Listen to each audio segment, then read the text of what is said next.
Hi grandparents, and welcome back one final time to our Childhood Obesity Education channel. Today we are wrapping up our conversation about childhood obesity, and we are going to begin by discussing our previous segments. Sierra is here with us today to talk to us about the importance of childhood obesity. Hi grandparents, welcome back. And once again, my name is Sierra Wilson and we are glad that you're with us today. In our first segment, we learned about the epidemic of obesity, how it is affecting our nation as a whole, and particularly our state of Tennessee.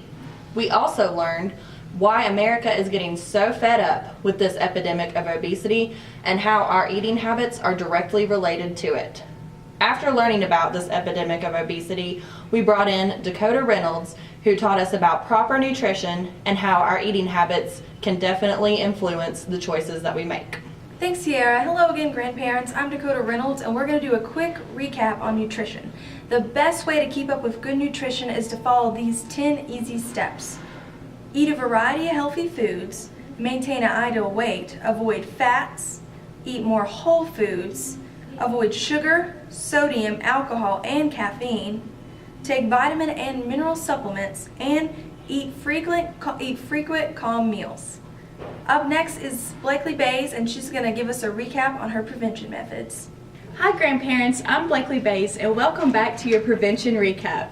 To first understand prevention, we had to learn what prevention was, which is stopping something from happening or starting. Then we saw how to stay active and how to monitor the amount of food and sleep your grandchild is getting per night. We also learned how to advocate, which is spreading the word to as many people as you know. Healthy habits are great for your grandchildren for their whole lifetime. Once we learned about nutrition and prevention, Sierra and Jessica demonstrated some social consequences of childhood obesity.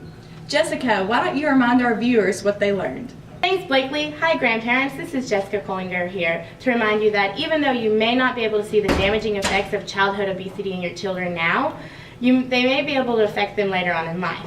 It can affect their marriage, their jobs, and even their social circles. However, with adequate prevention and nutrition, you can kickstart healthy habits in your grandkids and watch them live happy and healthy lives.